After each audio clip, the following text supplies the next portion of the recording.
This is Jedi General Pong Krail. I welcome you to the Voice of the Republic podcast. Listen to this podcast. That is an order. Your reputation precedes you, General. The reputation of a great new podcast. Hello and welcome to the Voice of the Republic podcast.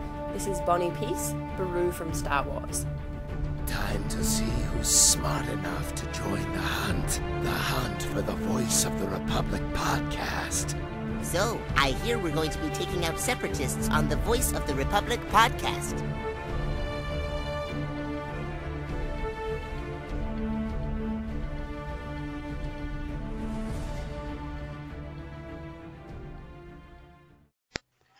Hello Star Wars fans across the galaxy, welcome to the Voice of the Republic podcast. My name is Daniel and joining me is fellow host Rari Williamson. Hello, here we go again. Another week, another show, I guess. And episode number 24. Yes, 24. And we'll soon be 25, and then 26, and then 27, but I could go on all night. But yeah, so Yes. if you'd like to go ahead and introduce who's joining us tonight. We have cosplayer Erich Shafer from the Rebel Legion. How are you, Eric? Oh, it's a lovely night. Lovely night. Glad to hear it. And we also have the Clone Wars voice actor Chris Edgerly, voice of Koth in Star Wars The Clone Wars. So how are you, Chris? I'm good. How you guys doing? Good, good. And Daniel, the spotlight is yours. It's always mine. No, I'm kidding. Over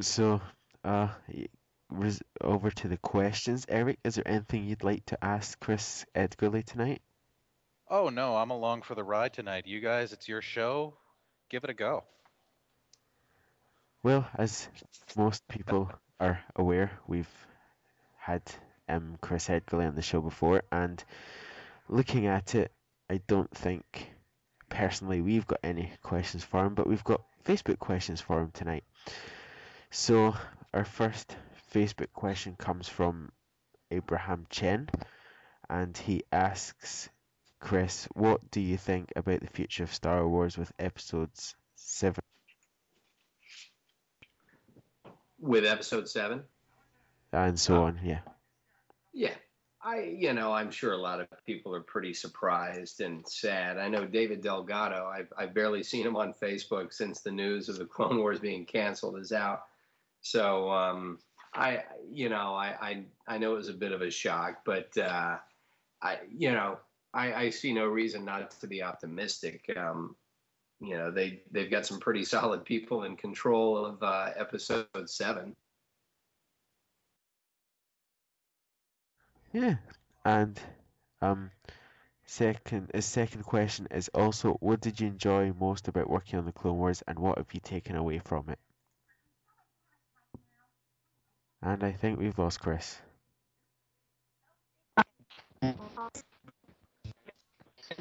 Bye, Chris.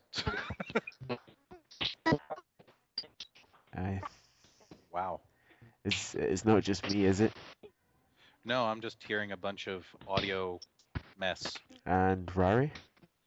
Is he trying it for a new droid character? That might be an explanation. and you sort of voice acting as well. Oh yes, it's an absolutely great voice acting, people. Oh, really delightful. Yeah. I just, looks like everything got cut off for a second there. Are we still on? Yes, we're still on. Yeah. Okay, cool. I gave an answer and then everything sort of went crazy. So I don't know what happened for about 10 seconds there. Oh. Don't know what happened then. His second question is also, what did you enjoy most about working on the Clone Wars, and what have you taken away from it? I think I didn't get a chance to read with the cast, but I got to work with Dave. I really enjoyed that. He's a really cool guy, and aside from the obvious thrill of being a part of this universe, I would say working with Dave, however briefly, and really all I can do is wait for something else to come along in that world. I have heard that they're going to work on a more of a comedic Star Wars series. You guys have been talking about that at all? Well, they actually announced this past week that they're putting Star Wars Detours on hold, so On that's out the window too. Ah, well, I was looking forward to that. Oh well, and back to development hell, as they call it. But just I would say working with Dave was great. And that's all the questions from Abram. Now go.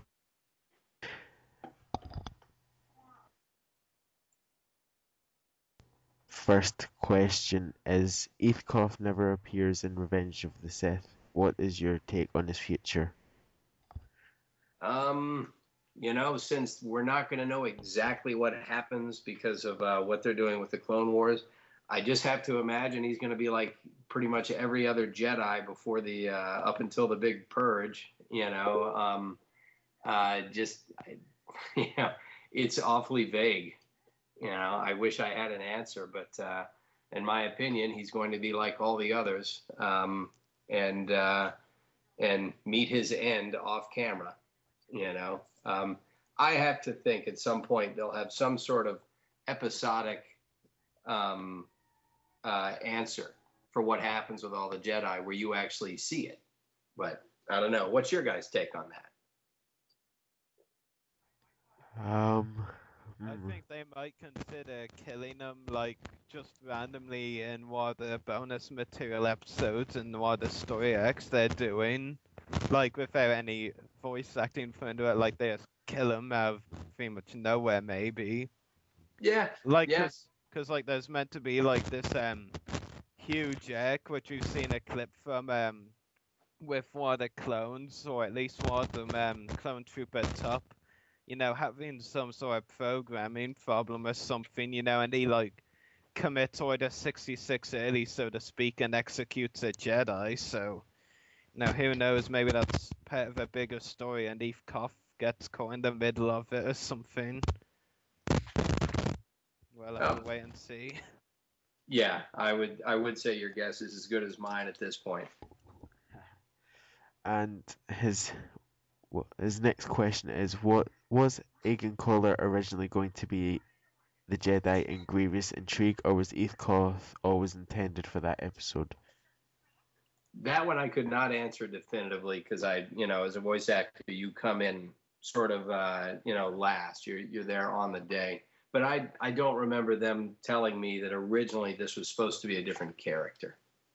So if a change was made, it was made much, much earlier than my coming in. So that'd be the best answer I could give there.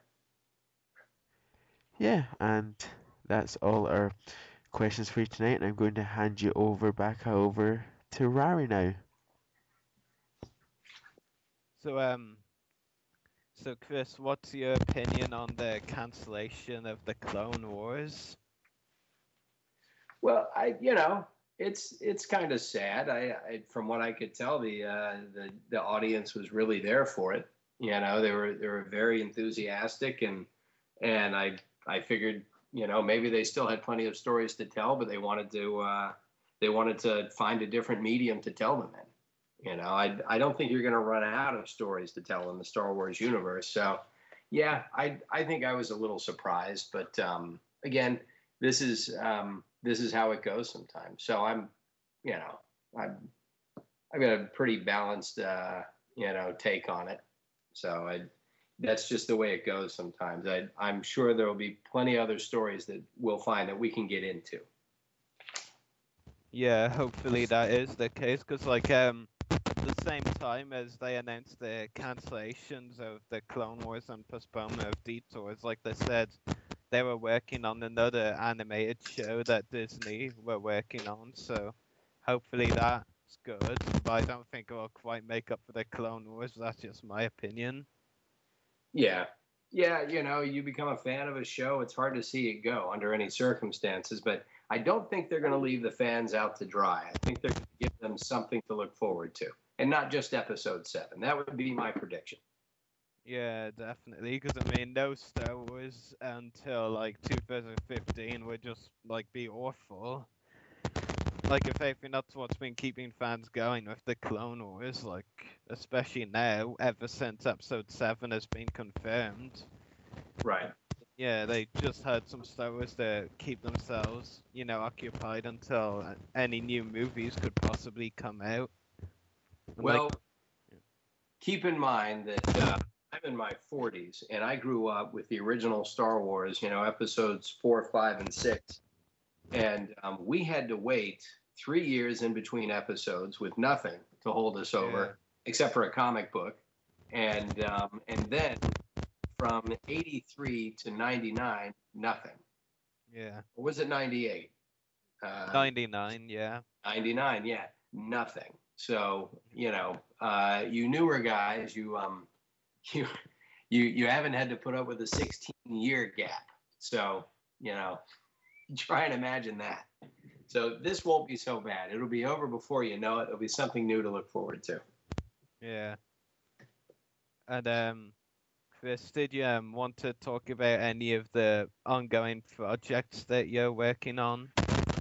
Well, the Deus Rising graphic novel, my brother is just about finished with the first issue. We're going to leave it at issue 1 for now because we've got so many other things that we're working on personally. But he's just coloring the final few pages. So I would say by the end of March, we're going to have that finished. And I'll certainly throw that up on Facebook for you guys to have a quick look at. And aside from that, our design company, Edgy Brothers, is up and running, and we've got T-shirts. We're going to be moving into cell phone covers in the near future. So one thing we found is people really like the designs for cell phone covers. So we'll be doing that soon. And I noticed that you were very gracious and you put up a YouTube video when you got the shirt that I sent you. So glad you liked it.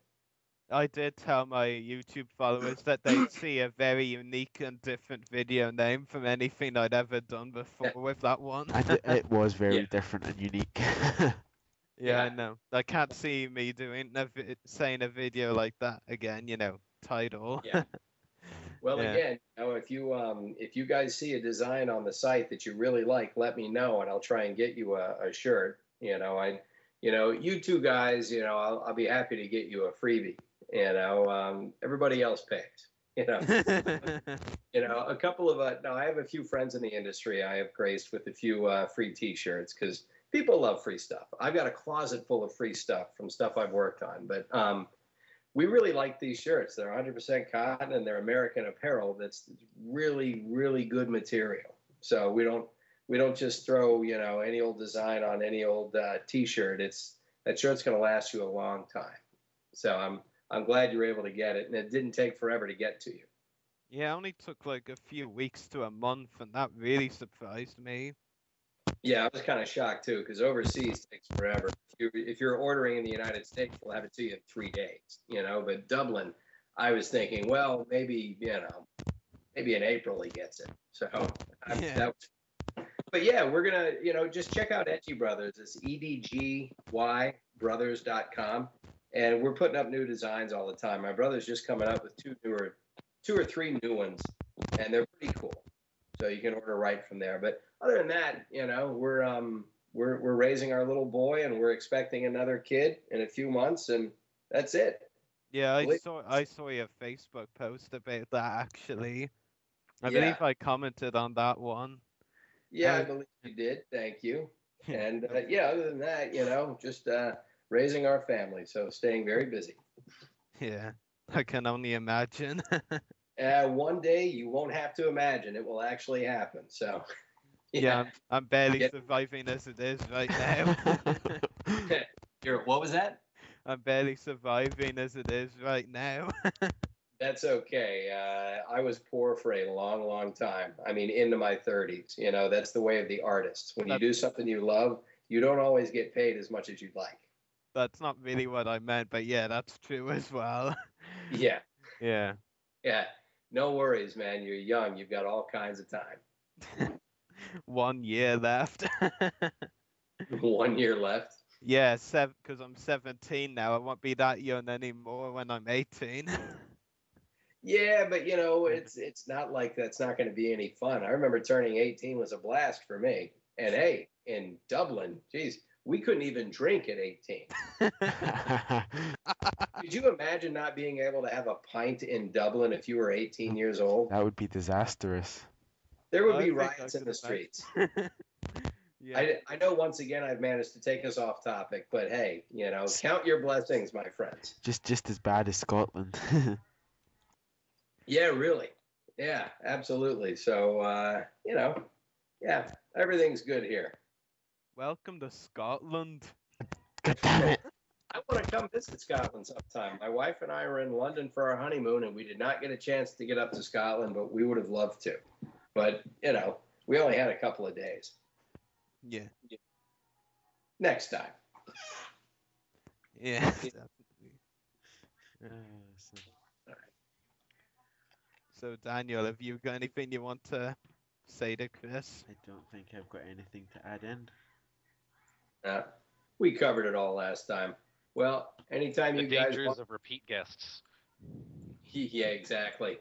Oh, I could go on forever, but it wouldn't always be about Star Wars stuff, and I'm sure you got things to cover. Yeah, but at least like the last time we had you on the podcast, Chris, we only had like almost 100 Facebook followers, maybe not even. Or maybe What are you up to now? 318.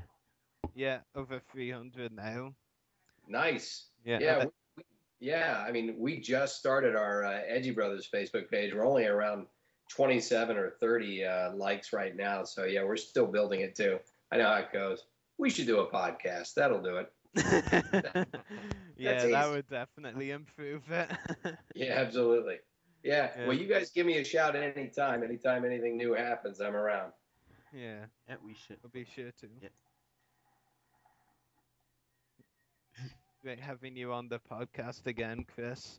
Cool. Thank you. I got a few things to do, so I appreciate you guys having me on and then letting me leave. Yes, don't worry, we won't keep you here. All right. Take care, guys. I'll talk to you soon. Yeah. Bye. Take care. Bye. And bam. Bam. That's the best you could come up with. Bam. Well, you didn't come with anything, did you? Well, I was waiting for him to leave. Before I said anything, I didn't want to say something while he was still on the call. So ends our brush with fame. Yeah, that's definitely it. But now, guess what? You have my brilliant voice acting to enjoy. Oh no, Eric, run. Well, that was a very interesting interview, don't you think, people? Which I thought was quite illuminating, wouldn't you say? Oh God. Do I sound like a pirate or something? I don't want to say or something. I don't want to say what you sound like. Well, that's just a good thing. I don't really mind what you say. There are times I'm glad this isn't a video-based podcast. Yeah, otherwise it'd be really awkward looking at me having my microphone in my mouth. And yet I'd be here sitting in my boxer shorts. What? And I'm sitting in my pajamas right now. Okay, let's get back on topic. Yes. I think we're gonna wait. Yes, please, let's do that. Back to Star Wars. Oh boy. Back to the happy place. So our first topic of the night is our opinions on the cancellation of the Clone Wars and also the bonus material story arcs on the way and the new clip from one of these arcs of Top shooting a Jedi, which I still find creepy. But anyway, Who doesn't find it creepy? Oh yes, it's finally what some of us want to see, and it's starting to head towards Order 66. Don't ask why I just did a random change of voice all of a sudden. It's quite normal in this podcast. And that time I didn't even have to have the microphone in my mouth, it just came naturally. Yeah, I mean, yeah, Top shooting the Jedi is really intense. And did either of the two of you actually notice the music at the clip was one of the themes from the Umbrella arc, like right at the start of the clip? Well, it was kind of a flashback to everything that happened during the end of the Krell Yeah, arc. definitely. But like the music was like taken directly out of the You, Umbrella arc. you just love the Yeah. music, don't you, Rari? Oh my god, I'm just obsessed with That's soundtracks. that's your favorite part of the Clone Wars, not the storylines, the music. What? No, definitely not. The storylines, the characters, and whatnot all, yeah, get it there. But the music, oh god, it's Well, just awesome. Kevin Kiner and his crew have done a fantastic job. We have the soundtrack already for the Clone Wars movie. I really wish that they would put out another soundtrack.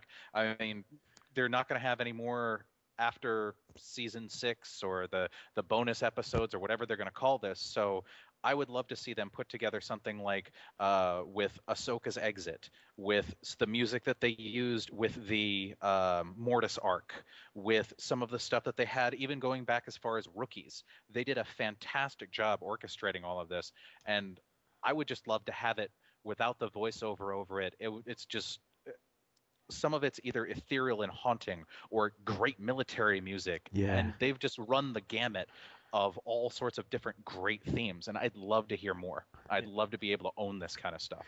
Well, while you're waiting for them to actually release the soundtrack, you can just ask someone like Daniel to rip the music for you. Yes, I've got the music when Ahsoka was leading the Jedi Order. We've got that up on our YouTube channel.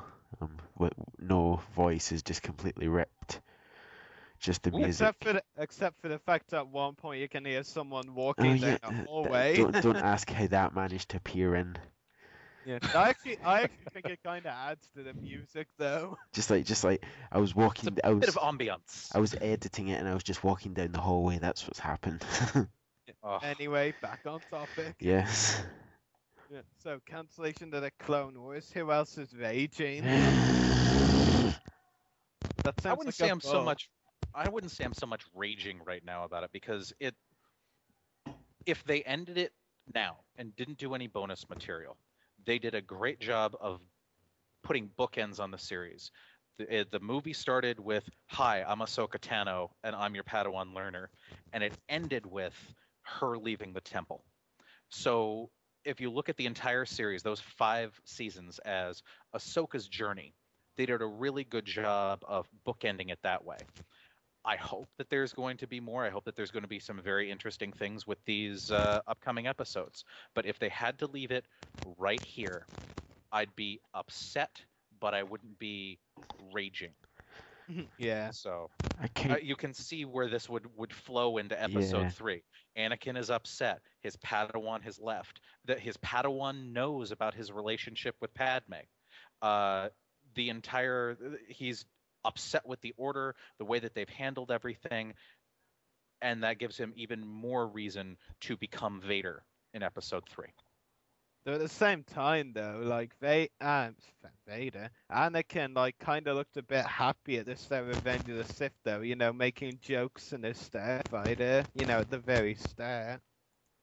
Well, it depends on how long it's been between Ahsoka leaving and Yeah, exactly my that point, episode, which is so.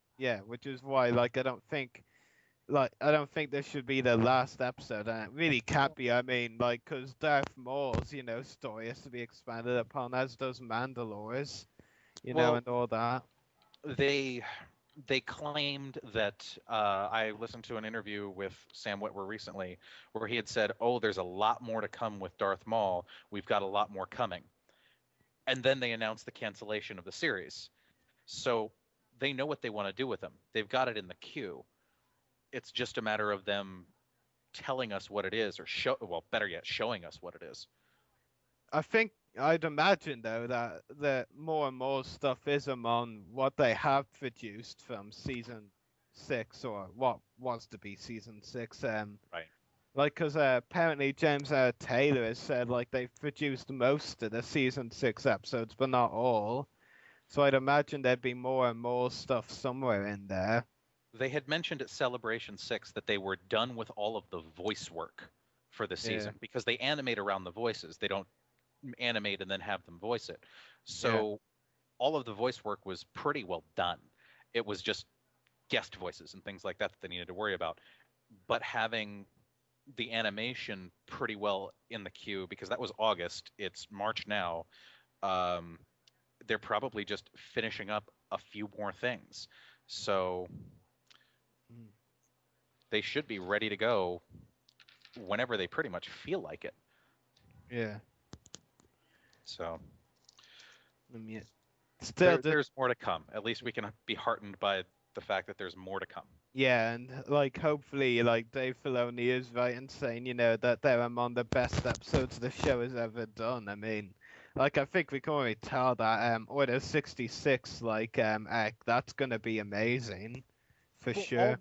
All this show has done since day one Yeah. is improve, because we can look back at the animation from the Malevolence arc, and where it was kind of shaky in spots, and you could see some artifacts of like when Obi-Wan is trying to stroke his beard and he's got the gauntlets on, you can see the gauntlet kind of disappear into his bicep, things like that. They've gotten a lot better when it comes to the animation and figuring out the physics of the show and putting that on the screen, as opposed to what it was then versus what it is now. All they've done is improve. So I can easily see let's just call it season 6 for the sake of it being season 6. Because I mean, they could have see got season 6 being the best there is. Yeah, definitely. Yeah. And you'd probably imagine as well as the Order 66 act that the Clovis act has got to be fitted into season 6. Yeah. Yeah.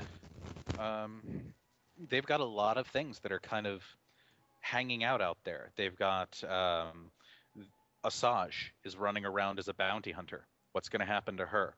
They've got Ahsoka out on her own. Are they going to follow up on that, or is she just going to drift off? They have what's going to happen to Rex, because when we see in episode 3, the 501st is being led by Appo. It's not being led by Rex. Something has to happen between now and then that he's not in charge anymore. I think that act with Order 66 or wherever, the similarity to Order 66, I think that will be where we see the fate of Rex. Well, I mean, he appears in that clip, but he's not one of the main characters in that clip.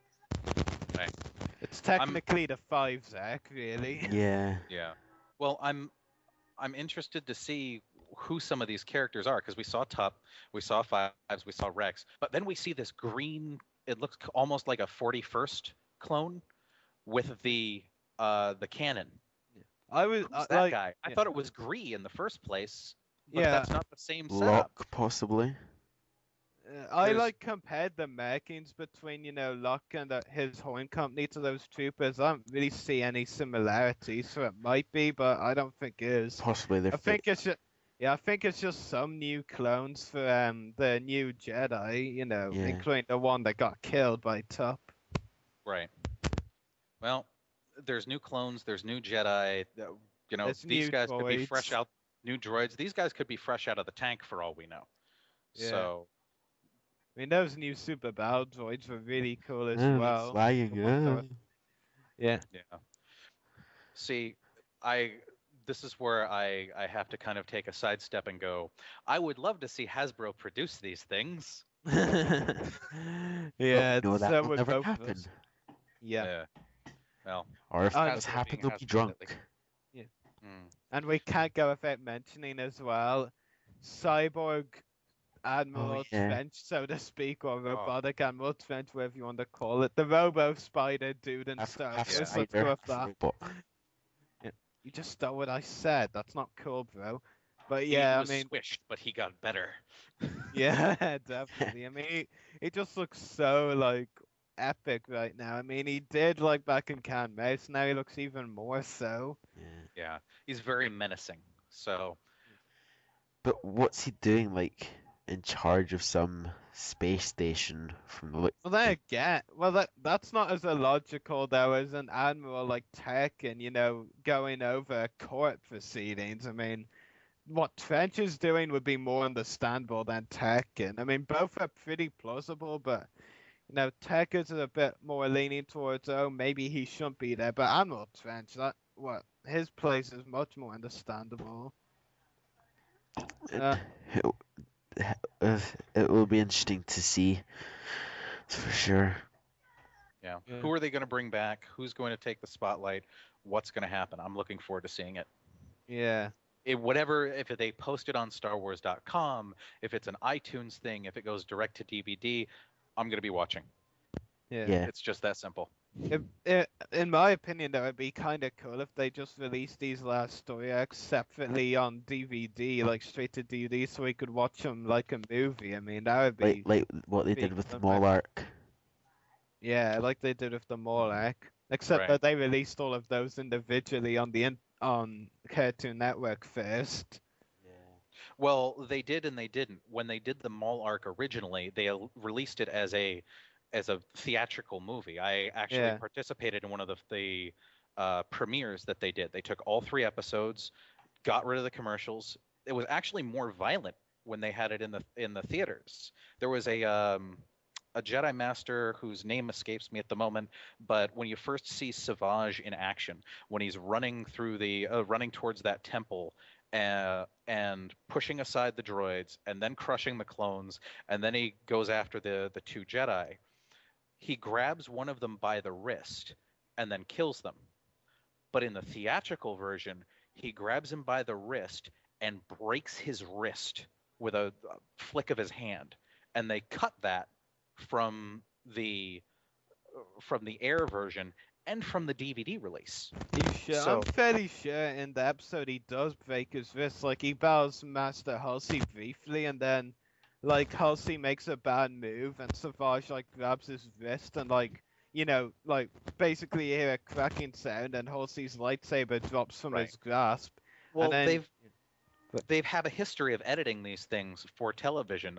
Start for season 3, when they had the assault on Kamino, where Ventress kisses the clone before killing him. Yeah. So there's a variety of things that they've edited for television or added back in for the DVD release. Yeah. I just hope that we get the full unadulterated show for season 6. Yeah. And as well as that, like, there was a season 5 cutscene from the takeover on Mandalore, from Eminence, the scene with the Black Sun leaders. Like, in the original episode before Cartoon Network like censored it, you actually do see all 5 of the Black Sun's leaders' heads come off. Like, you're not just left predicting that's what happened or imagining. Like, you actually see like their heads fall off. Well, they did the same thing with Pre Vizsla in the following episode. Actually, the Pre Vizsla one, it was in the script originally, but was taken out of script. But they never actually recorded or animated it like that. Yeah, it was just how it was in the original script. Nothing more. Just like a kind of a flashback, a shadowing of what they did in episode 2 with Django's head, just the helmet rolling. Yeah. That's kind of what I had heard that they had edited out, with like just seeing his helmet off to the side kind of falling too. Yeah, that would have been cool to see though. I mean, like it would have been such a great reference to Jango Fett. Yeah. Another fallen Mandalorian warrior. Yeah, there's so many. Yeah. Yeah. I think we can definitely say we're looking forward to these last few story arcs. Yeah. Absolutely. Treasure what we can.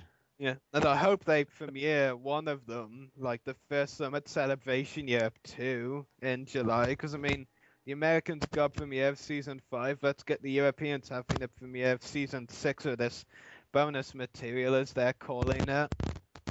It wouldn't surprise me in the least if they at very least show the first episode or do some sort of extended trailer. So I'm sure there's gonna be something that they do at Celebration Europe. Yeah. Hopefully they'll give some more insight into episode 7 as well. Who knows? But they have a history of holding back on the good stuff until Celebrations. Yeah, definitely. Yeah, and it's kind of like annoying though, or complicated, because San Diego Comic-Con is always getting later and later every year. I mean, last year was like what, 13th to 16th of July. Now it's 18th to 21st. this year. I mean, that's like 5 days before Celebration Europe 2. Like, Mhm. I'm betting some celebrities won't be able to make it because of that or something. Like, kind of annoys me, to be honest. Well, it's for the celebrities where, to a certain extent, so they're paid to be there. It's easier for them to go, oh, well, this is this weekend, this is this next weekend. I'll just hop on a plane between A and Yeah. B, spend some time hanging out in Germany, go do the convention, and then fly back to do some more voice work or do some more acting or what have you. Um, who it's really going to be tough on is the fans, who then they have to make the decision: am I going to this convention or that convention? Yeah. So I ran into the same issue myself when I was trying to make the decision between am I going to Celebration or am I going to Dragon Con? Which So one? yeah, well, I picked Celebration, Star Wars all the way, Yeah. but that's one of those things that you run into when you have so many big shows that you want to go to. Yeah. Like Celebration, like James Taylor has actually said recently that he's not going to Celebration Europe, so that's really one person I really want to meet again, like that I won't be able to at Celebration. Yeah. But like Mhm. I'm actually negotiating with one of my American pals to maybe send something over to get autographed by James at Star Wars Weekends because probably won't be able to see James at a convention this year, which does making me a bit disappointed. But hopefully they'll have some of the other the Clone Wars cast at Celebration. Hopefully, Yeah. Ashley, for your sake. Oh, hopefully Ashley for my sake. Truer words were never spoken, dude. I'm gonna have to quote that for truth, Yeah. Yeah. Yeah. I mean, basically just most of the rest of the main cast. Like, if I had to guess, I'd say Catherine Tabor, Padme would be the next main deck because she was the only one out of the main cast really who didn't go to Celebration 6. Mhm. Yeah. Like most of the rest who went to Celebration 5 went to Celebration 6 as well, but Catherine was the only one who didn't. Yeah. Yep. Yeah. Well, that happens when you're working. Yeah, definitely. This is the burden of employment. Yep, testified. But my employment is to my stop motion series. Yep. And Yeah. that's how we continue the Clone Wars on our own. Yeah, making up for what they couldn't do or what the scripts they had to throw it. But yeah, I mean, just I can't really say anything more than I just can't wait for them to show the first trailer of season 6 of the bonus material. Yeah. I mean, it's great. It's great that they're showing a clip so early because I mean, we didn't get our first season 5 trailer clip until Star Wars Weekends last year. And they've already got a clip and a really epic clip at that. I mean, I just can't wait for the trailer. And I just really want the reason I want the trailer so badly this year is I want to address pretty much what exactly are we getting. We know we're getting fives, we know we're getting top, we know we're getting clones like that, but we don't really know other than that. We can speculate they're gonna put the Clovis in there. We can speculate there's gonna be more Maul and Mandalore. But aside from this clones aside from that and Admiral Trench in it, we don't really know for sure what's gonna be in this. I'm assuming that whatever arc contained Commander Thorn is going to be in there too. Yeah, that's the Clovis arc. Is it? Okay. Yeah, he's in that arc. Yeah. I just remember I have a friend who happens to have a set of Commander Thorn armor, and he's trying to figure out what that little he's got a rank badge on his chest, and we don't have enough high-res image yet to figure out exactly what that thing is and what it looks like. So he was waiting for the episode all season long so he could figure out what that is and build it. And then they cut the episodes. So he's been going nuts trying to figure out what is this? Where did it come from? If I Where can I get this? I may venture an opinion, it kind of looks similar to Cody's Phase 2 badge thing on his chest. I think it's roughly the same thing. It's just a matter of how does that work? What does it really look like? What does it look like close up? And you can't get that from a trailer. You have to actually see the high-res episode. Yeah. You need like one of those, on the Star Wars Encyclopedia, the way they have those, huge full-size image of the character models. You need one of those, really. Exactly. Yeah. We've been fortunate. A lot of us have created relationships with the people at Lucasfilm and have been able to go, well, what is this little detail here? We see this kind of, and then they'll send us a high-res image and go, oh, well, it's this. Here you go. And it's being part of the Rebel Legion and part of the 501st does have its advantages. Yeah. Yeah. I'm going to say I'm not jealous. Purely because I'm not probably won't be any good at cosplaying anyway.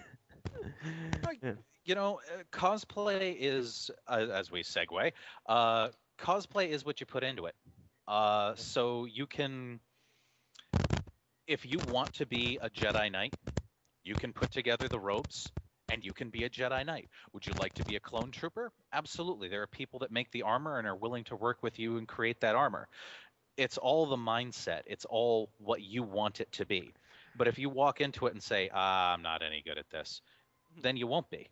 I mean, just that simple. I mean, in the future, I want to work on a clone armor costume to And there's to there are events.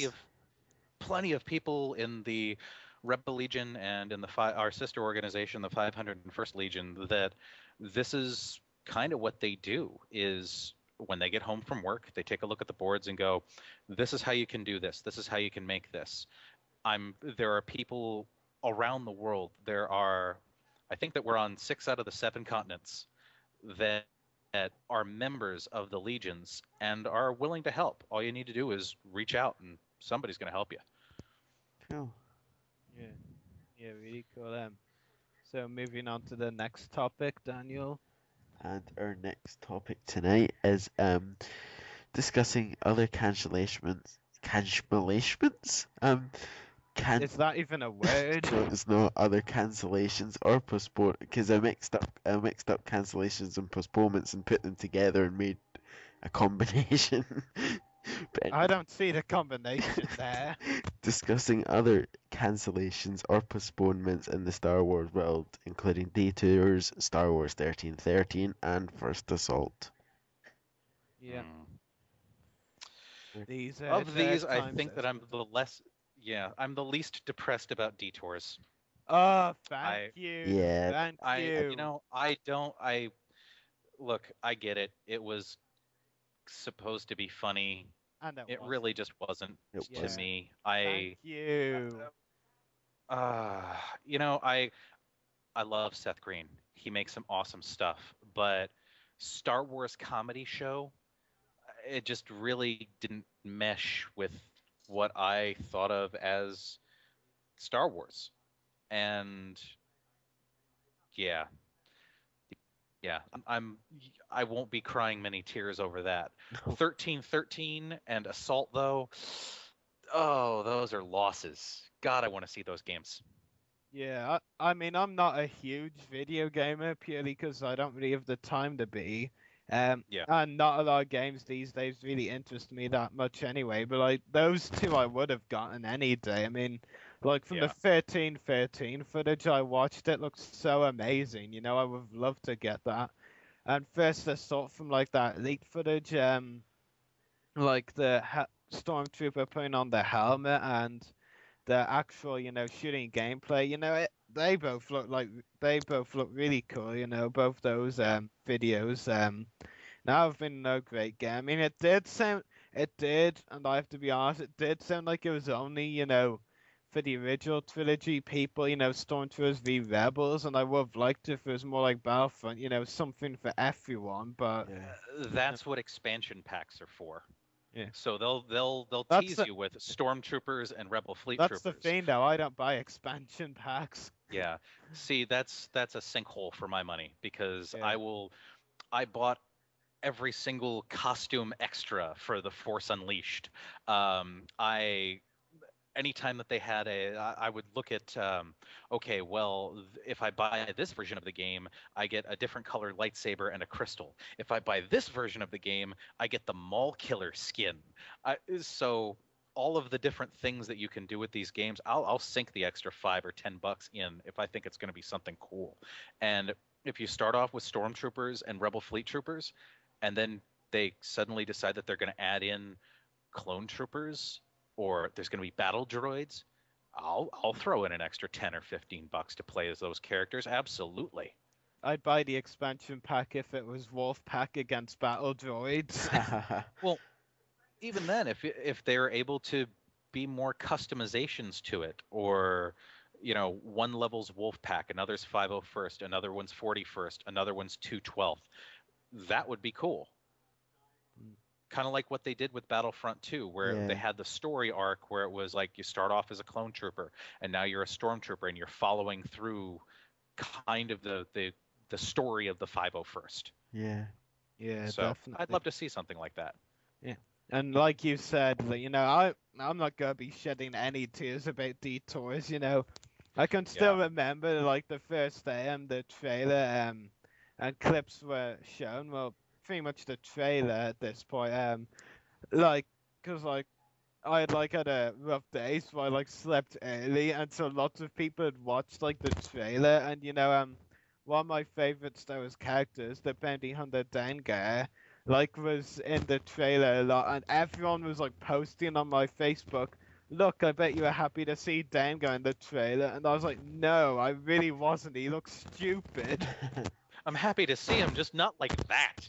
Yeah, exactly my point. I just died of happiness when he appeared on the Clone Wars. When I saw him in the Detours trailer, I just wanted to die. When I saw the Cad Bane with giant mustache, I that was hilarious. I think a little bit of a piece of me died inside. That was just I killed myself laughing at that. See, that is a fun Friday night beer and pizza with your friends conversation. Oh my god, that would be so cool. Cad Bane with a giant mustache, and Dengar is going to be this crazy party animal guy, and we're going to have a 2-foot tall Leia, and the buns on the side of her head are going to be as tall as she is. And that's fun. That's funny. Not as a actual show, though. Only as someone's imagination. Yeah, exactly. I would just love to find out more to gripe about Detours, but I haven't watched any of it in months. It was so bad, which, for me, which was actually the worst of it, and which was actually promoted at the event as the best of it, really. The Lando and Greedo scene, just because they were, hyping up so much just because they got Billy D. Williams to voice Lando, That was the only cool thing to come out with, Detours, really. They got actual, people to voice their characters. Well, that's a result of having Seth Green work with all of them on Robot Chicken. So he already has all of these relationships with these different celebrities because he's had them do 5 minutes worth of work for him. But yeah, I mean, that scene for me was the worst out of all of Detours that we got to see. I mean, it was just so bad. I mean. Yeah, I hope that the rumors are true and they're able to get Billy D back for episode 7, and that's all part and parcel of the deal. I'd love to see it. He is the patron saint of the Rebel Legion podcast. It's just I'd like to see as many of these people back together as possible, but seeing them animated like that and kind of, I don't want to say making a mockery of Star Wars, because Star Wars itself it's fun. You want to tell a political thriller, you can do that with Star Wars. You want to tell a science fiction tale, you can do that with Star Wars. You want to tell a horror story, you can do that with Star Wars. But to go variety show comedy, they tried that once. They called it the Star Wars Holiday Special. They hated it. They never tried it again. There's a reason why Art Carney did not show up again in the Star Wars saga. That was awful. Yeah. That's a hazing tool for new fans. That's you sit them down in front of this and go, this is as bad as it can possibly get. Don't worry, it gets better from here. And if they survive the holiday special, then you can start really indoctrinating them into, well, then there's this TV show, and then there's these books, and then there's these comic books, because they've seen the bottom of the barrel, and they're not dead yet. It means they've just had an absolute miracle happen in their lives. Yeah. Wow. I think I can speak for all three of us when we say we won't be, disappointed to see the back of Detours if it's gone for good. No. Yeah. Bye-bye, Detours. I like Seth Green. I would like to see him do something. Oh yeah. With Star Wars. I don't not this. I don't have anything against Seth Green. I just don't like Detours. It's awful. Yeah. Well. I mean, another one of those scenes that was bad as well, though, was the Obi-Wan and the cheeseburger scene. Yeah. That and the Lando one for me were the two worst. Yeah. No tears will be shed. Yeah. And as has been said many times before, move along. Agreed. That's that case done and dusted then. So New topic. And our next topic is oh look, it's cosplaying. Wow. And I think this is where Eric jumps in. And I'm just staring at the list Eric sent me about all the characters he's cosplayed as. That's a lot of characters. How many was it? Was it like 20, 21, something like that? I didn't count. I just can read them all off right here. There's so many. Yeah. So it wasn't a small list. Yeah. Let's actually see how many names Daniel recognizes from this list. You ready, Daniel? Go ahead.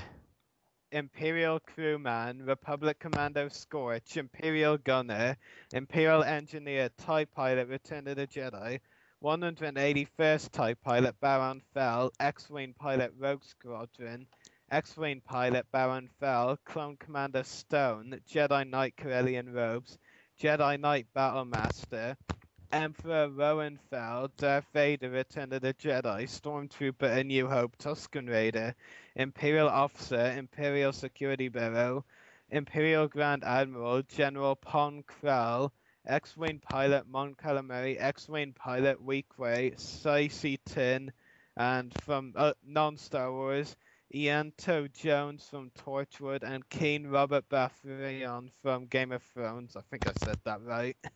Wow. Yep. So just a couple costumes. Yeah, just a couple more than a couple. That's more than a couple and more than another couple. Yeah. Eric, I just have to genuinely ask you, with all those costumes, how many years have you been cosplaying now? I actually hit 5 years 2 weeks ago. I've done 175 events with the 501st in Rebel Legion as of, it was my quote-unquote anniversary a couple weeks ago. How big is your wardrobe? It's fortunately a lot of those costumes, like if you look over the list, it's a X-Wing pilot, and then Baron Fell X-Wing pilot, and then there's a 181st TIE pilot, and then there's another the Return of the Jedi type of TIE pilot. With all of those costumes, you can interchange parts. So it's the same X-Wing chest box between 2 or 3 of those costumes. It's just, okay, well, this one has a different helmet. This one has a different mask. I use the same sets of German jackboots for probably about 8 or 9 of those costumes. If you look in the movies, the belt is the same on the Imperial officer, on the Imperial gunner, on the Imperial crewman, on the TIE pilot. It's all the same parts. They just happen to go, okay, well, what'll fit this guy? Here, put it on and go. And that's kind of what we do too, where I can look at my set of costumes and go, okay, well, I've got this coverall, this belt, and I'm going to grab this helmet today. Okay, I'm going to be an Imperial engineer and just go. So having all of these different parts at the ready means you can be more than just one character. Whereas if you have, like, my Republic Commando Scorch, you can't really mix and match No. with Scorch. It's always going to be that set of armor. Unless I strip it and repaint it, it's always going to be Scorch. Yeah. So Still a pretty big wardrobe. yeah, it takes up some storage space. We just recently moved, and one of the most important things was, are we going to have places to put all of our costumes? Because this isn't just for me. I'm one of the administrative council members for the Rebel Legion. My wife is a base commander for the Rebel Legion. So not only do we have my 20 plus costumes, we have another dozen or so for her, and more if you count on the things that she does that are non-Star Wars. So everything from X-Men costumes to she's working on a Once Upon a Time costume to she's got Game of Thrones costumes. So we're all over the map, and most of our stuff is, where are we going to put these costume closets? So storage is an important thing. Don't underestimate the power of closets. Yeah, that's definitely the biggest wardrobe I've ever heard about. I think I'll agree with you there. Yeah, I should hope so.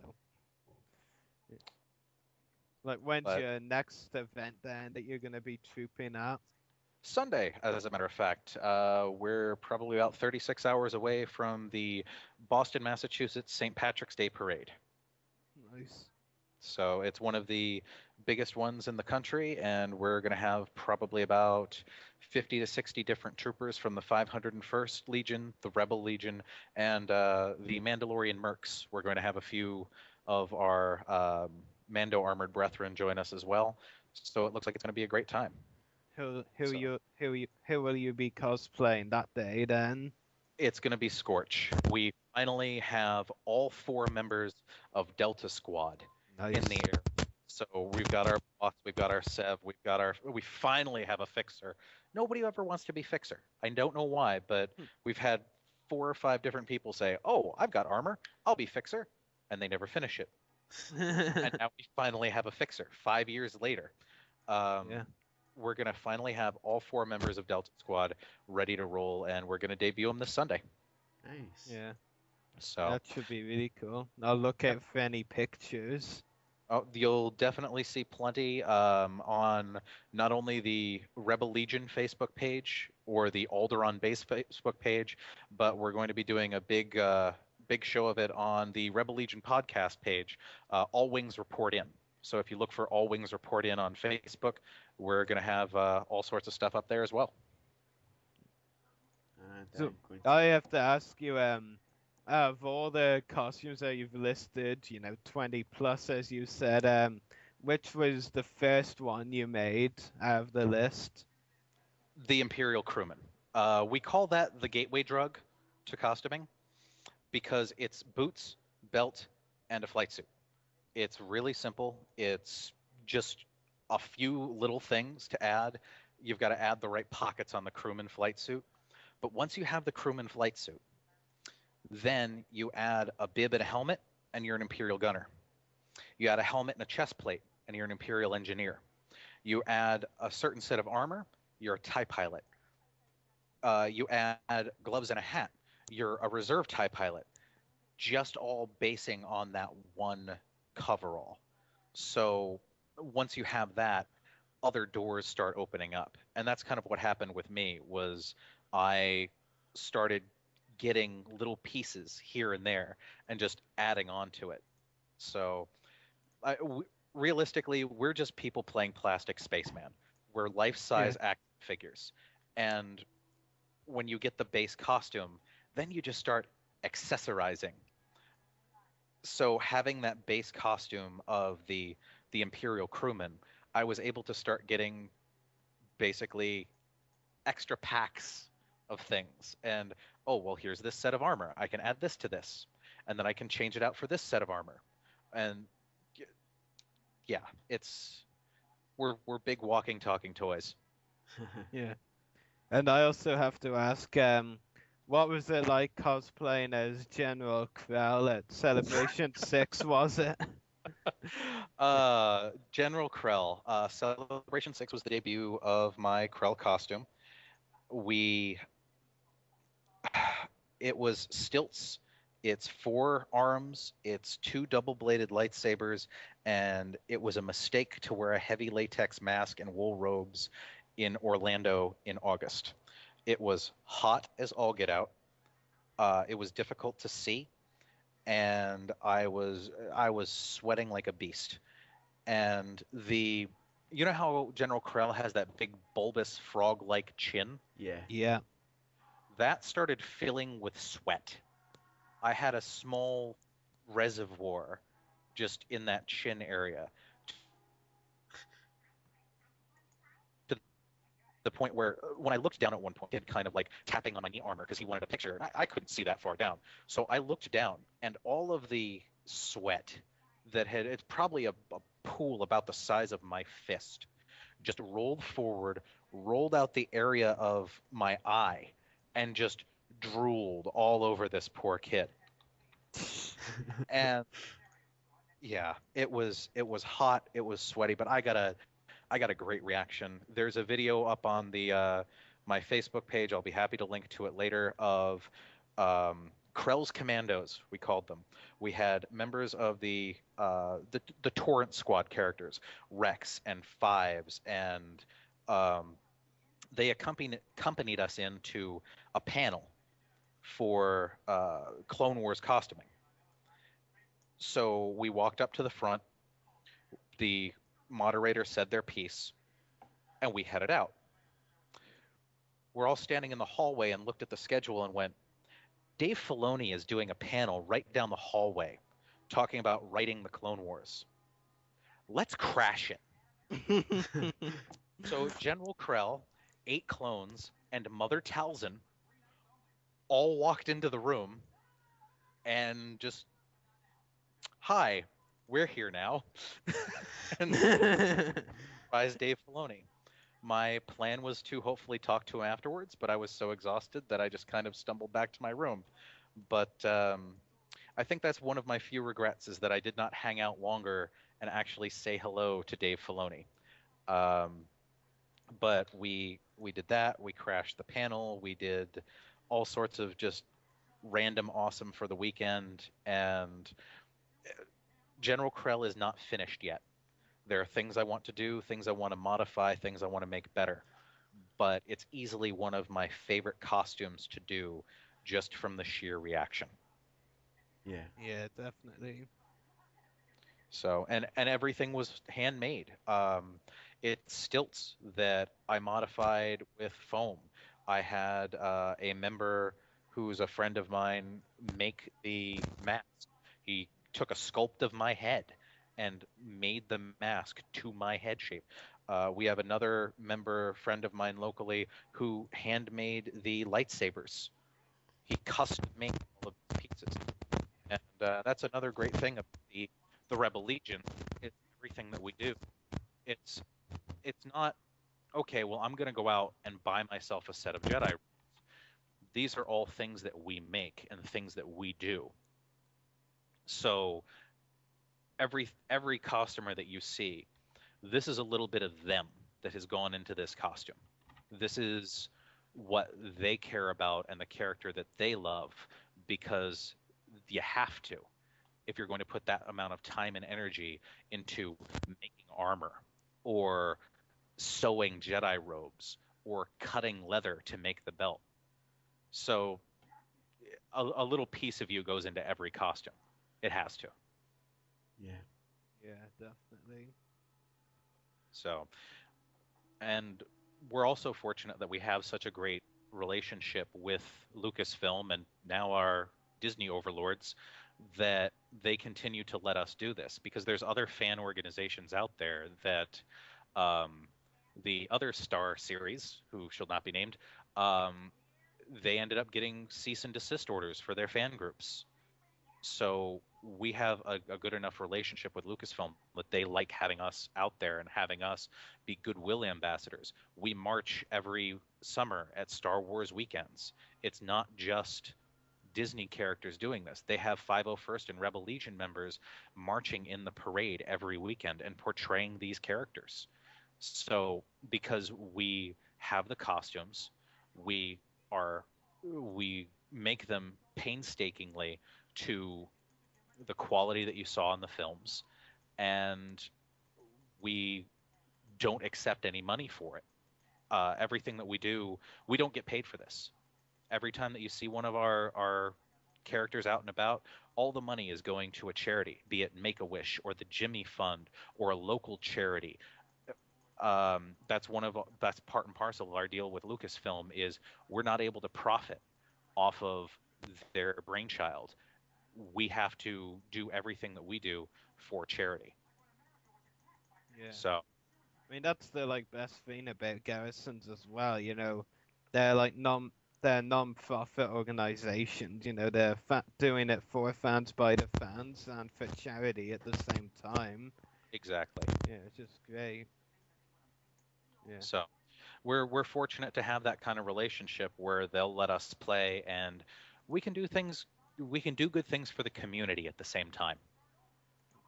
Because like the local garrison in my country, the Emerald Garrison, like they have their very own Star Wars convention. Like if it wasn't for them, like there would be no Star Wars convention in Ireland, really. Right. I mean, it's like not just for cosplay and making money for charity from like trooping and all that. Like yeah, people around like have to give them credit for like setting up the only Star Wars convention still currently in Ireland. That's only Star Wars. You know, it's great. Well, you've got some fantastic costumers in Ireland. One of the Emerald Garrison members, Julian Checkley, Yeah. does a fantastic Savage Opress. Oh yeah. No, yeah. I mean that's. It was amazing. He made it to Celebration 6, and one of my favorite moments was my wife in her mother Talzin seeing him walking with her, and he just looks over and goes, "Mom!" Just in the because Clancy Brown, the voice from Highlander, the Kurgan from Highlander, he does the voice for Savage Opress as well. So having him do his best Clancy Brown impression to come up and give my wife and her mother Talzin a hug made my day. Yeah. So there's a lot of talented people in Ireland. So look them up. They'll be more than happy to get you into an Imperial or Rebel or Jedi costume. So they're good people. I prefer clones. Yeah, well, that's one of the good things about the Clone Wars and the Clone Wars show, and what the movies have really done for us is portray the clones as the heroes, and it kind of makes that weird gray line between the clones and the stormtroopers. But what the clones are is something that we call bi-legional costumes, because if you have a clone commando, if you have a Captain Rex, you can apply for membership in both the Rebel Legion and the 501st, because here's Captain Rex, head of the 501st, but he's a hero. So you can join up with both groups if you get that armor. Yeah. And the guy you mentioned from the Emerald Garrison as well, Julian Checkley, like he cosplays as Darth Maul as well. Like so he cosplays both brothers at separate times, you know.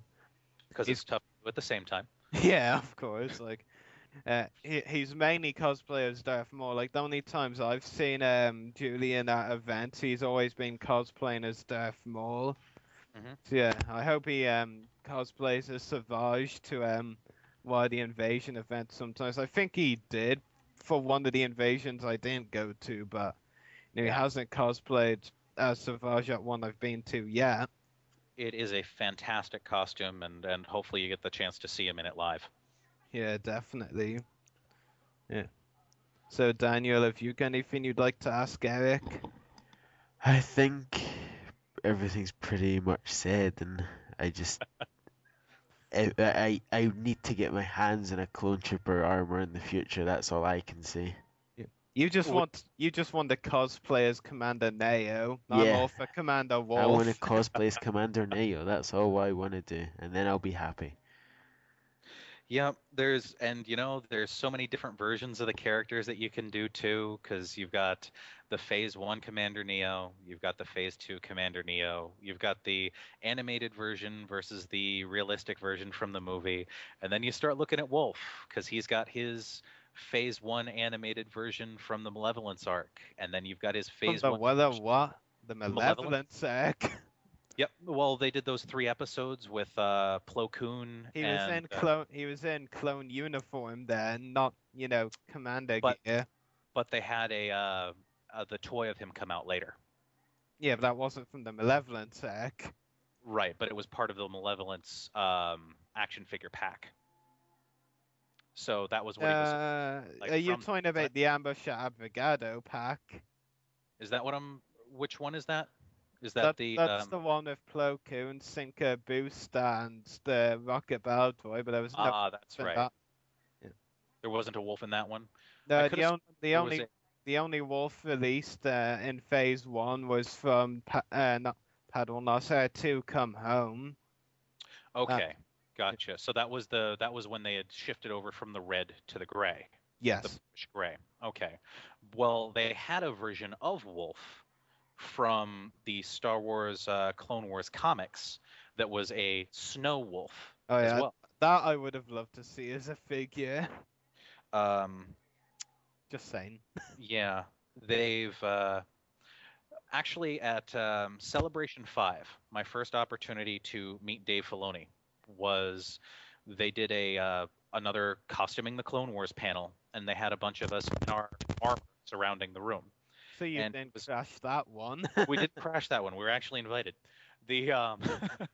Actually, Dave was the one who crashed because he was in the crowd and ended up being the one who pulled the winning ticket for the helmet that we were giving away as a door prize.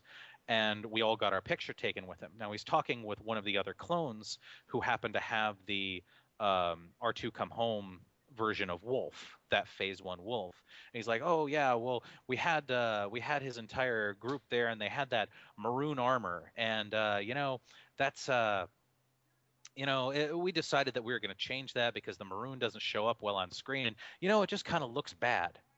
And here I am standing behind him, dressed as Clone Commander Stone from the Gungan General episode. The only clone smart enough to use Jar Jar as a weapon. Yeah. So here I am in my maroon armor, where he's saying maroon doesn't work well and maroon doesn't show up well on screen. So of course I just have to go, hey. He turns around, looks at me, looks at my armor, looks at the fact that I'm probably a good 6 inches, 8 inches taller than he is, and goes, except on you. On you, it looks really good. It looks really good because you're bigger than I am. Oh, God. All in all, a good day. Yeah. Oh, God. Good times. But, yeah, celebrations have been fantastic. We've done a lot of the different Comic-Cons, and it just seems like we're getting a better relationship with Lucasfilm. I hope we can carry it on with Disney, and there we are. Yeah. But, one thing I actually noticed that was interesting recently. I was looking at the Rebel Legion UK page because there'll be a convention myself and Daniel are going to in May, and something interesting I noticed that I didn't expect was one of the Rebel Legion UK cosplayers actually cosplays as the movie to end of season 2 Ahsoka. Mm-hmm. Her original outfit. I wasn't expecting someone in the UK cosplaying as Ahsoka, so I'm hoping that cosplays at the event. We have a lot of really talented people in the UK.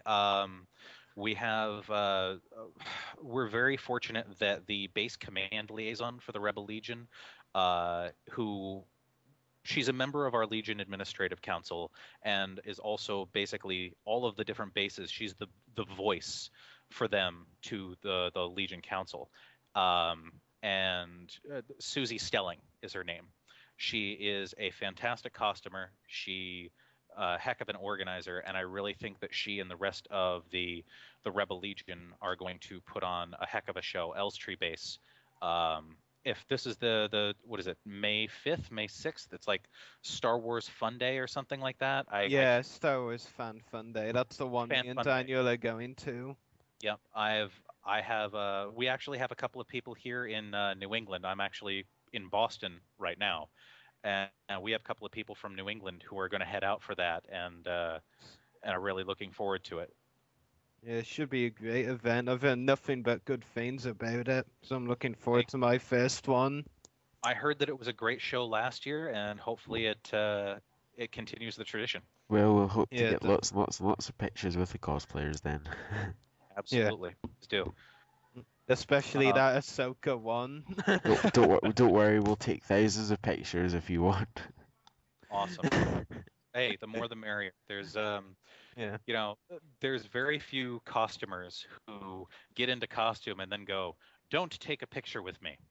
Yeah. So that's very rare. Another actually interesting one I noticed on the Rebel Legion UK page was this one who cosplays as Padme in not before she gets scratched by the Nexu. You know her Geonosis gear before, Yep. Part of the outfit gets ripped off by the Nexu, basically when there's no skin revealing whatsoever from the cuts. Yep. Yeah. There's that outfit, there's a lot of people in the Legion no have that costume. My wife actually has that costume. Nice. So, again, lots of talented costumers in the UK, and can't say enough good things about them. It was just so amusing for me though when I saw the Ahsoka cosplayer though, because like in the Emerald Garrison, most of the cosplayers prefer, if they go for the Clone Wars character, they like to do it realistic style. Like there's a cosplayer who's cosplaying as Captain Rex, but he did the Rex in realistic style rather than Rex's animated style. So that was interesting to see and different. Well, they've got a lot of the different statues and such that are the realistic style of Rex now, and so it works. Yeah. Yep, a lot of impressive stuff. Yeah. But there we are. Yeah. So Daniel, go on.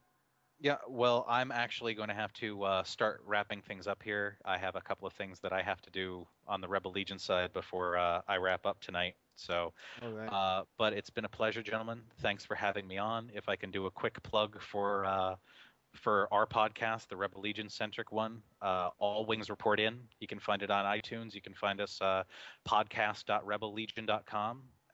We got the Facebook page there too. So All Wings Report In on Facebook, and hope to be in touch with you guys real soon. Yeah, definitely. Talk to you soon. Yeah, we'll talk to you soon. Absolutely. Thanks. Have a good one, guys. And Bye. goodbye. Well, I'm guessing we've not really got much. I think we've only got one more subject to talk about. If you're up for it. Yeah, I suppose we do, don't we? Oh my god. What's the problem, Cheapskate? Nothing's a problem. No, you don't do it as well as I do. Don't ask. I wasn't planning to.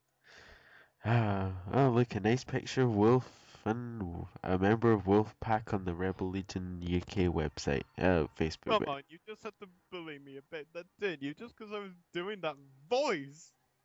What is wrong with you? Not really fine, by the way. Anyway, so Hasbro have confirmed figures for the 5-point articulation Saga Legends.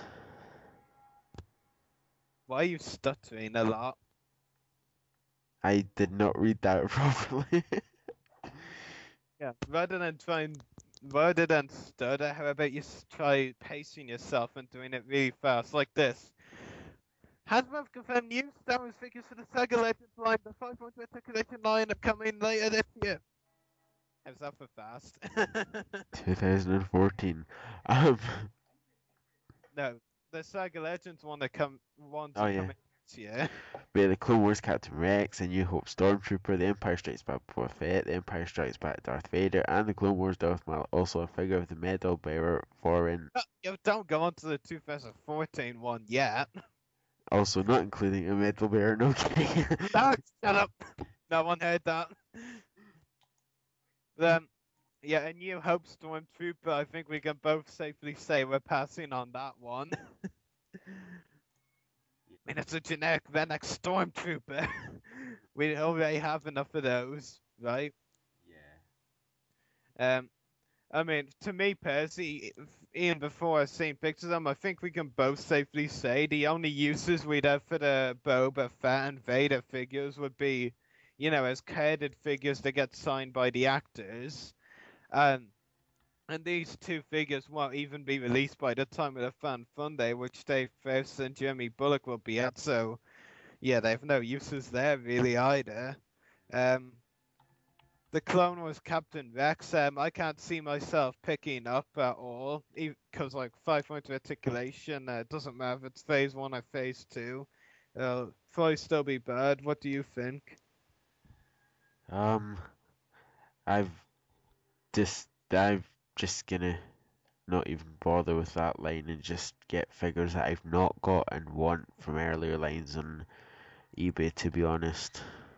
That's why I was leaving the best one of those for last, because it's not guaranteed I'll get it, but if the Clone Wars Darth Maul in the Saga Legends line, even though it's 5 points, if it's based on his gear from the Lawless episode, when general, the 3 episodes late in the second half of season 5 focusing on Maul, if it's based on that gear, I'll get the figure.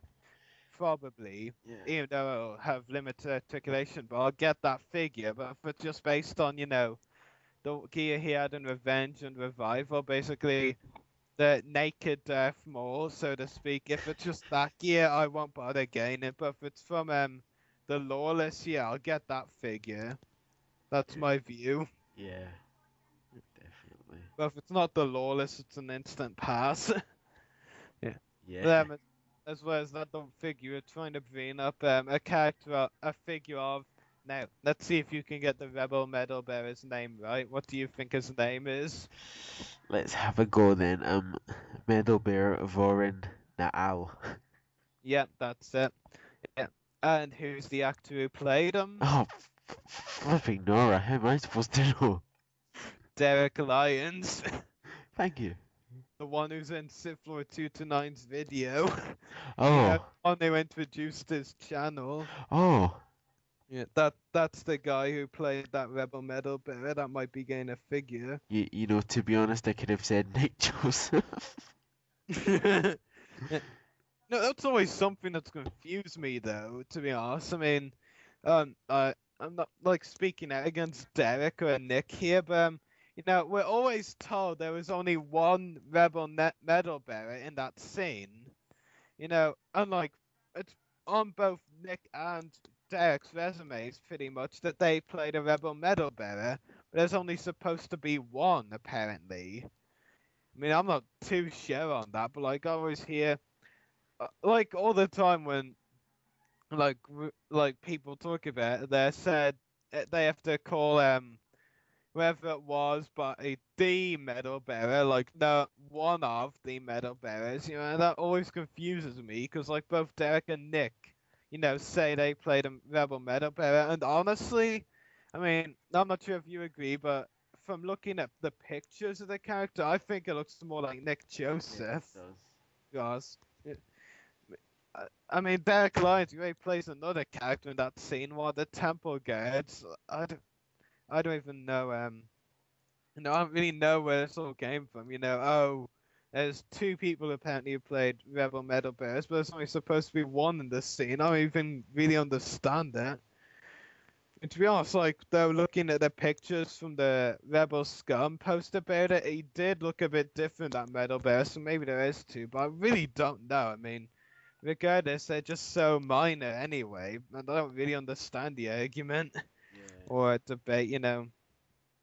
It's just so bizarre, really. I don't know. Like, I probably will buy that figure, you know, it's something different. It'd be cool to get signed maybe by whoever the actor was who played him. But yeah, you know, I definitely, if they do release it next year, I'll probably buy. Apparently, you know, this year with the Black Series collection, because they hardly have any time for it this year. You know, with most of the product coming in the autumn, you know, they're only releasing around 19 figures for it. The Black Series 3 3/4 inch this year.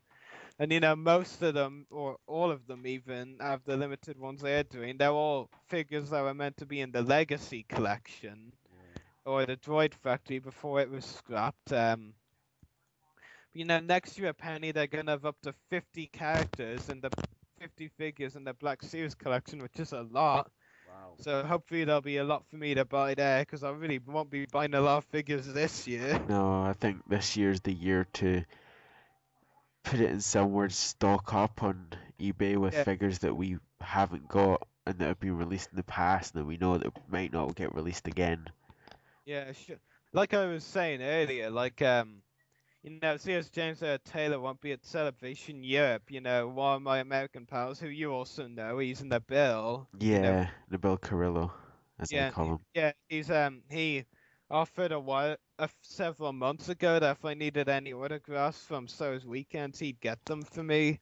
Like.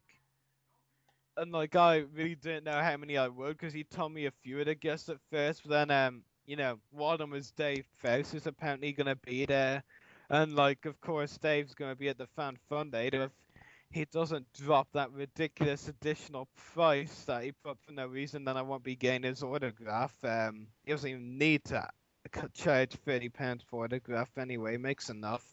But like James Taylor, you know, for him, I'm thinking about ordering a Obi-Wan figure, you know, the 2012, the Clone Wars Obi-Wan.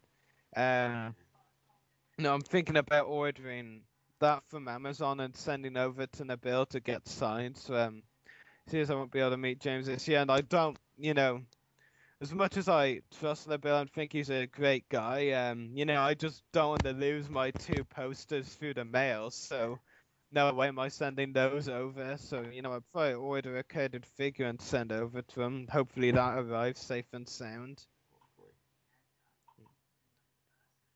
You know, it'd make a cool figure to have coded and signed as well, that Obi-Wan figure. You, if I'm correct, you already have the Space Obi-Wan signed? Yeah, that's Yeah. like just the packaging though, you know. Yeah. Yeah. Like, it'll be good to have a coded figure signed. I won't be taking out of the package this time. Yeah. Because, I mean, the only reason, like, I opened the figure packaging was because, like, I didn't have the Space Obi-Wan prior to that. You know, I really wish I just had that extra bit of money, because, like, a store had several of the Space Obi-Wans for, like, €2 each. Wow. As well as a 2010 Anakin in his Season 1 gear, or his movie to Season 2 gear, and Count Dooku as well, all for €2. And there were several of each, so I wish I had enough to, like, I was, like, buying other figures as well and stuff, and, like, so it's only had to get one of them, and, you know. Is that how much figures are at conventions nowadays? If you're lucky, but like, if they're really that cheap, then it's always, you know, ones that they're trying to get rid of desperately, you know. That they In have to... other words, Anakin's, Obi-Wan's, and Ahsoka's. Dude, the Ahsoka figures are really rare. Yeah, even though I saw like 2 yesterday. Which one was that? Scuba gear? Oh, it was the Scuba Gear and the movie one. Yeah, get me one of the Scuba gear ones and send it over, will you? as soon as I get one for myself. Why didn't you already? I didn't have the money with me and I couldn't be bothered asking for a loan considering I'm in so much debt already. Yep. Yeah. What Star Wars does to you. The joys of being a fan, eh? Yes, definitely. At the end of the day, when you're like old and proud of what you achieved for all these conventions, or you'll look back at your collection and said, yes, I met those people, yes, I got those figures. And yet I'm still not satisfied. Nah, no one ever is, that's the problem. Yes, true. No matter how much of a collector you are, there's always going to be something, whether it be autographs or figures or even Lego, there's always going to be at least one thing that you wish you had but don't have. I mean, for me, currently, there are two things that are above everything else, and those are the Clone Wars Serapis and the Clone Wars Sergeant Vic figures. Like, they're my most wanted right now, so... Yeah, they're hard to get. Yeah, you know, if I don't get those, well, I'm gonna die very unhappy, aren't I? The brick? No. You could just go down to the park and get a brick. But anyway, the Sergeant Brick ones, the Bounty Hunter one, wasn't that like in a box or something with Yeah, mail away. Yeah, that's what you'd only find it on eBay and it wouldn't be cheap. Yeah. I mean, and there's very rarely auction for a loose one that's very cheap as well. Yeah. No, the fact is, I mean, like, I think I've told you this before, but, like, a lot of people, like, just, you know, put a simple-minded view on conventions, you know, they're just a simple way to make money. Yeah. It's a great way to make money, too. I mean, you get to meet celebrities, you get to get the figures. I mean, dude, after all, again, I'm going back to old ground, but you saw my Heroes and Legends haul. I got some great deals at that event on figures. Yeah, definitely. Yeah. So, you know, conventions really can be better than having to go online and get this stuff and desperately go into like a supermarket or a retail store which doesn't stock up. Well, yeah, but my local Tesco and local Asda, I feel like I go in and I look at the Star Wars aisle and it's like a tumbleweed passes by. That's how much they supply the shelves. At least there's a scuba Ahsoka. Can't say the same for over here. That was in the collector shop. Oh, fair enough. Oh, that collector's shop. I know which one you're talking about. Yeah, the one that got the gunship from. Well, the one that Andrew got the gunship from, more like. But yeah, I mean, I went to my local Asda yesterday, no, Thursday. Yeah, so yesterday. They did have the Yoda green line, but the only figures they had from it was the two Anakins and one Rex, and yeah, I'd get the Rex because of the like rotary cannon, but I'm not interested in it yet. I'd rather spend my money on something else. And Anakin, to be honest, I've got plenty of time to get another one of him. Yeah. Look, the only thing good with the Anakin figures would be customizing potential for new characters. You could paint a bunch of random crap and say, here's a new character. I swear he doesn't look like Anakin. And really, if you paint it so well, people won't be able to tell the difference, really. And I mean, I would have wished they did them all, but they didn't, so it kind of disappointed me. But the funny thing is, my local Asda has all the new figures, but my local Tesco has all the new vehicles. Yeah. Like at Heroes and Legends, like the only figure I didn't see for any of the stores was the 501st Clone Trooper one, the one that had a brief cameo in Sabotage and get made as a figure. I don't really get that figure, to be honest. I mean, it's probably good for customizers because they get a clone trooper with a back. It's a nice design, but like, it's just of all the figures, and the only one we get of season 5, they make that. Yeah. Maybe they'll bring the Clone Wars line back in a very surprising way sometime in the future. Yeah, I highly doubt it.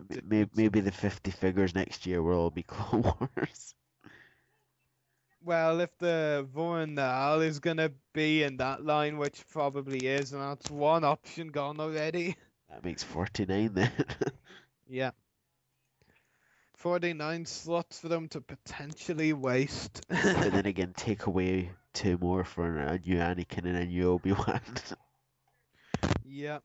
And the latest crappy realistic Ahsoka. Yeah.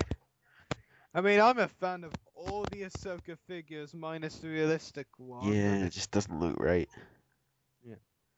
I know. I will admit it was even worse in pictures, like at conventions, but it's still awful in person as well. Yeah. Yeah.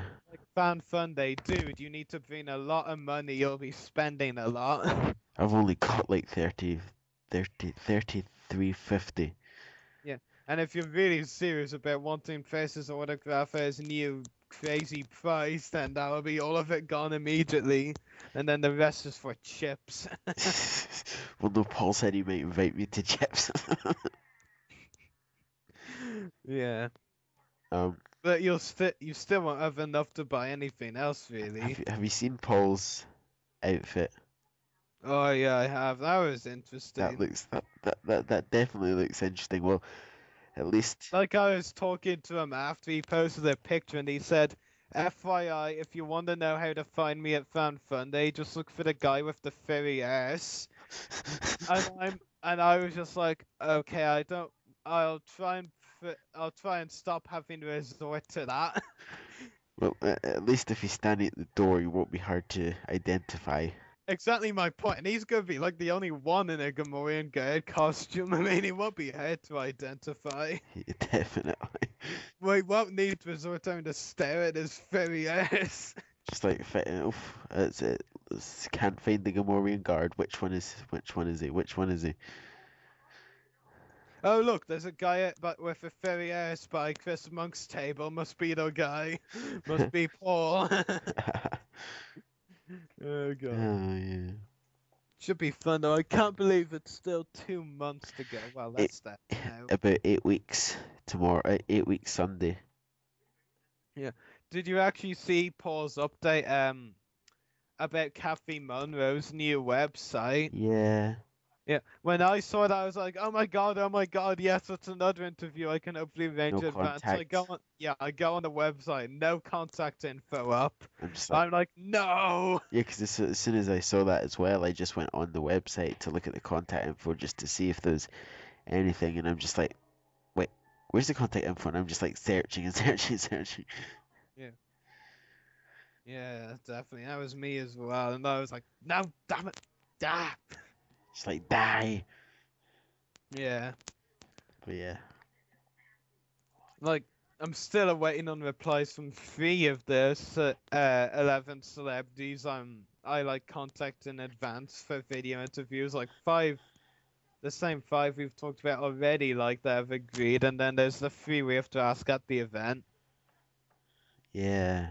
No, and like I said, I'd have no problem like asking first for the video interview, while getting his autograph. But like, if his autographs really are gonna be £30 at the Fan Fun Day, no way am I paying that. I'd sooner get a couple of autographs from some of the lesser known celebrities than buy that. If like 3 of them charge like £10 each for their autograph, then you could get 3 autographs for the equivalent of one of Dave Price, which is what I'm starting to reconsider now.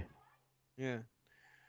I mean, I'm seriously reconsidering it as well. I mean, like £15 for signing your own item and £20 for a signed picture he provides, that's a good deal. Yeah. Like £30 for a signed picture he provides and £20 for your own item, that's not a good deal. That's awful. Yeah. That's a rip-off, really. Yeah. So yeah, I'm just reconsidering a lot as well, looking at the other guests again and seeing who I might get autographs from there. I mean, right now I think it's a toss-up for me, because there's several I want. I want Julian Glover's, I want Jeremy Bullock's, I want Richard LeParmentier's, and I want Alan Rusko's most. Maybe Femi Taylor's or Kathy Monroe's too, but like the 4 I named before those 2, are the main ones. Now would be the time for me to win the lottery. Oh yeah, definitely. I can definitely testify with you there. Get all the autographs, yeah. Yep, definitely. And more, much more. You'd actually be able to go to Celebration Europe too. Yeah. Yeah, totally. Judging on how much money I have from now until Fan Fun Day is how I'll probably judge it on the autographs. Yeah. But yeah. I mean, dude, if Dave Faust is like charging £50 for an autograph, don't actually bother getting it. It would be such a rip-off. Until like, another year when I've actually got a job and I can afford it. Yeah. I mean, I could afford it, I just don't want to pay it when I could probably get two or three autographs for the exact same price. Yeah. So it's time to start wrapping up, I think. Yep, I think we're running out of words to say, so time to wrap up then. So make sure to check out our YouTube channels. Mine is www.youtube.com/user/14mrdas. Rary's is www.youtube.com/user/separatist destroyers. Also check out Eric's website for the Rebel Legion podcast at www.podcast.rebellegion.com. Podcasts can also be found on iTunes by searching All Wings Reporting In, and from what you said earlier, I'm gathering you can also find All Wings Reporting In on Facebook. And also check out Chris's websites. His first one is www.chrisedgerly.com/chrisedgerly.html, and also edgerlybrothers.com, where he has all his t-shirt designs and his t-shirts things. I actually have to ask you, Daniel, did he ever offer you a free one? No, he didn't actually. I must be a shining star or something. Yes, well, so to speak. he did mention something in the podcast, but to be honest, no offense to him, but I'm not really interested in any of the designs. I like the one I chose purely because it's got a skeleton on it. Feels kind of evil. No, trust you to say that. Yeah, definitely. What a life. So, all we've really got left to say is from me, Rary, Eric, and Chris, may the wolf be with you.